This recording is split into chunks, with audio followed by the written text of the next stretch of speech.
The United States is a nation founded by an immigrant population. Some of these immigrants came to the country knowing English. Others did not, and they've had to learn English over time.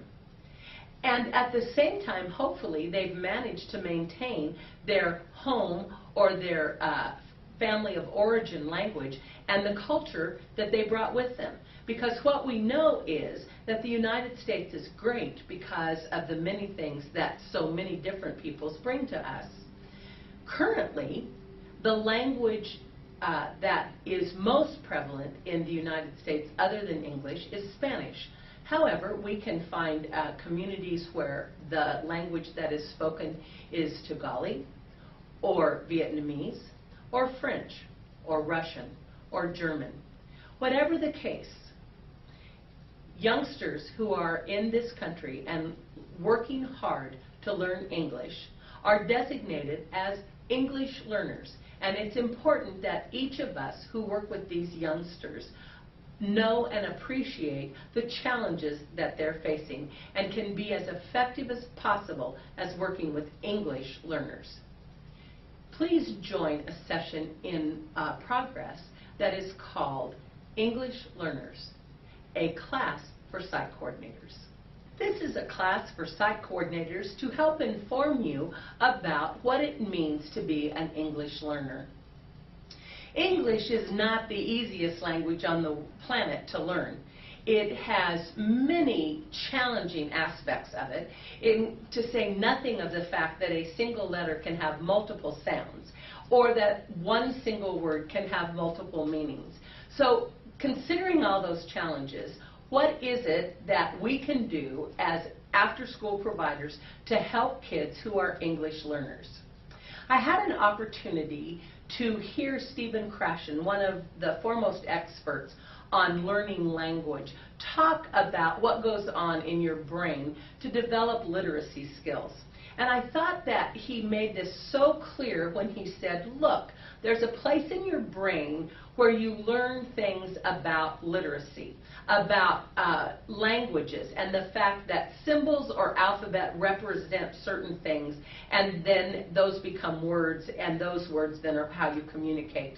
He said, when you acquire more than one language, it's as if you have all of these literacy skills, and then you also have little pockets of vocabulary. So if you come to this country already knowing one language, Chinese, Spanish, Vietnamese, Russian, and you try and learn English, then you already have the bubble of words from the language you know to begin with, and now what you're simply trying to do is create this pocket of English words that will flow into your understanding of literacy, but also connect with the words that you know from your primary language.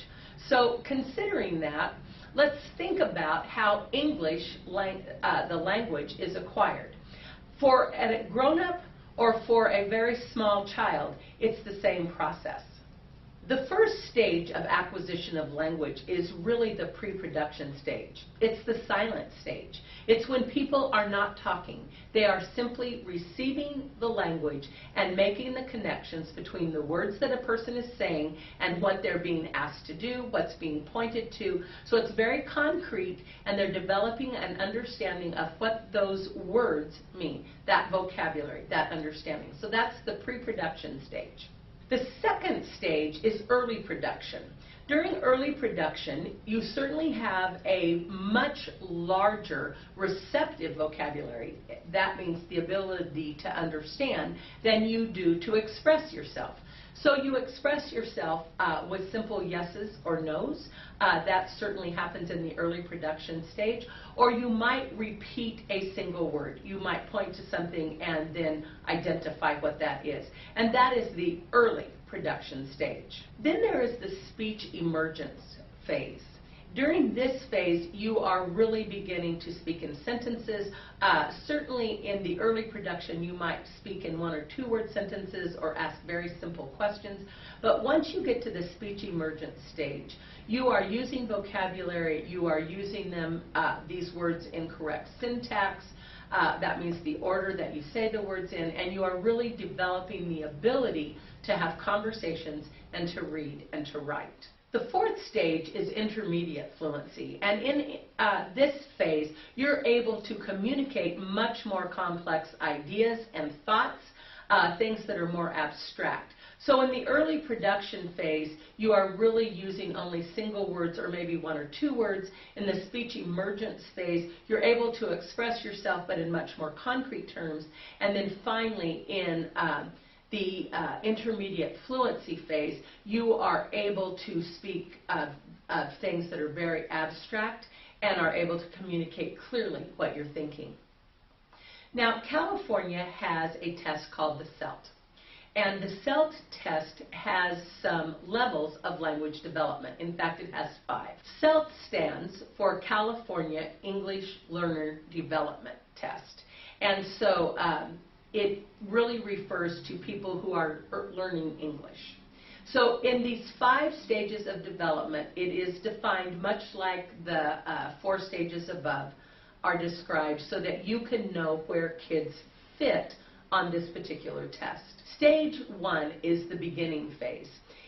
If you want to be successful with kids at phase 1, where they're just learning a few vocabulary words, it would be helpful if you would do things in a more thematic way.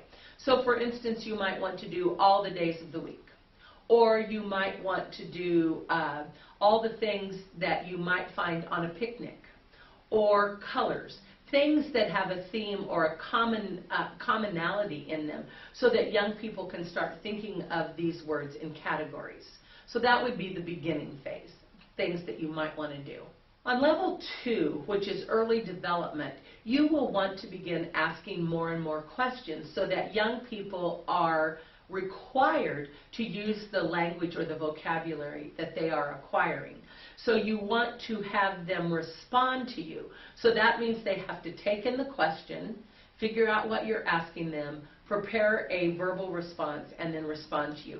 So that's the early production stage. And during after-school programs, giving kids an opportunity to speak is very, very important. On level 3 of the CELT, this is considered intermediate. At an intermediate level, kids can get along famously on the playground. They can communicate their needs to one another, to the teacher, to any other adult that's around, to other kids, and they can carry on casual conversations. And so that's level 3. Level 4 is early advanced, and the early advanced stage is key, and it's often a place where English learners struggle. It is transitioning from the playground language, from having your needs be met, to being able to conduct yourself in an academic environment.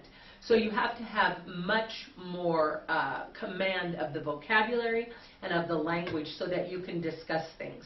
So for instance, at an intermediate stage you might say this is a triangle, but at an early advanced stage, you might say this is an equilateral triangle because the sides and the angles are equal. And so it's really being able to start having that discussion in an academic way.